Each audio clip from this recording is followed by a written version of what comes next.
What is up, subscribers? It is the Sound Alchemist back at it again to bring you guys 40 facts on the Warhammer 40k universe. And as we all know, Halloween is tomorrow. So in honor of that, I have 40 facts on a very important demon that goes by the name of Fateweaver. So let us dive into this Tzeentch lore on Kairos Fateweaver. Fateweaver, also known as Kairos Fateweaver and the Oracle of Tzeentch, is a two-headed Lord of Change, a greater demon of Tzeentch.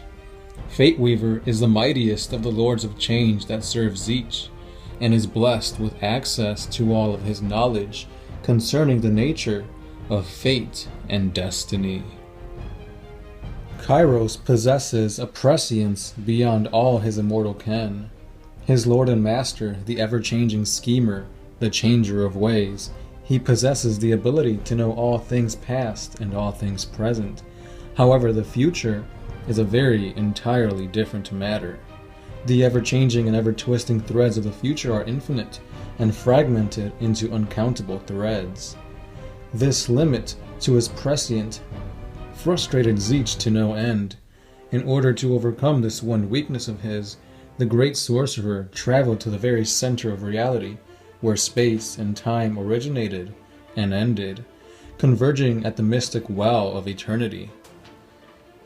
Tzeentch, however, was afraid to enter this rolling currents of the well, and so he sent his most powerful and most trusted greater demon in his stead.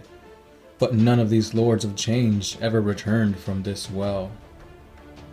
Failed attempt after failed attempt, none of these lords ever came back with their lives, and so Tzeentch had no choice but to use his most trusted of greater demons, Kairos. And so he flung Kairos into the well of eternity. And luckily for him, he came out of this well alive. Alive, but not entirely intact. Kairos Fateweaver suffered many changes. One, for example, his body was now coursed with age. He was hunched and weak from what he was before. And on top of that, his head and neck had split into two. One that could tell lies, and one that told the truth of the future. But all in all, they were both insane. Kairos now sits at the right hand of his master Tzeentch as his oracle, mumbling incoherently to himself with mad ramblings about future events yet to happen. 9 Lords of Change are charged with the all-important task of recording every triad and fragment of mysterious knowledge passed on by the oracle. For completing the most challenging of quests on behalf of the Lord of Mutations, very few individuals, both demon and mortal alike, are sometimes granted the rare privilege of an audience with Tzeentch's oracle. This is a great benefit indeed, for the twin heads know the answer to all queries, and one of the two heads will always answer with the truth. Unfortunately, the other head simultaneously responds with a contradictory answer. Fortunately for the material universe, Tzeentch rarely sends his oracle onto the battlefields of the mortal world, but on rare occasions he does.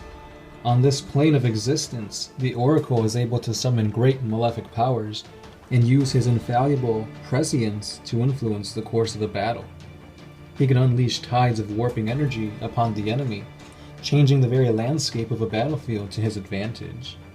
Fateweaver's demonic bodyguard make it all but impossible for mortal warriors to draw a bead on the demon lord. Fateweaver is able to divine the skeins of fate, and by extension of his protectors, he can know exactly how to move in order not to be hit before a gun is fired or a blade is drawn. However, critical consequences of Fateweaver receiving unexpected harm often does force the demon lord to retreat back into the warp, afraid that his treacherous master might have devised a way to intentionally conceal the future from him.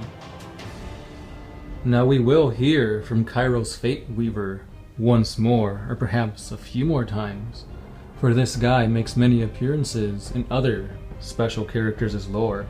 But for now, that's all the facts I have on Kairos Fateweaver. So let me know what you guys thought about this Oracle of Tzeentch. Did you like that he was able to survive the Well of Eternity? Or perhaps he needs to be more powerful? Let me know what you guys think in the comments down below. And also, don't forget that we do have a Patreon page, so head on over there and pledge a simple $1 so we can help you guys see more epic 40k content. I thank you guys for being awesome subscribers. Keep on liking, sharing, and favoriting these videos. And as always guys, you'll see me in the next 40k lore video. I am the Sound Alchemist, part of One Mind Syndicate, and I am signing out.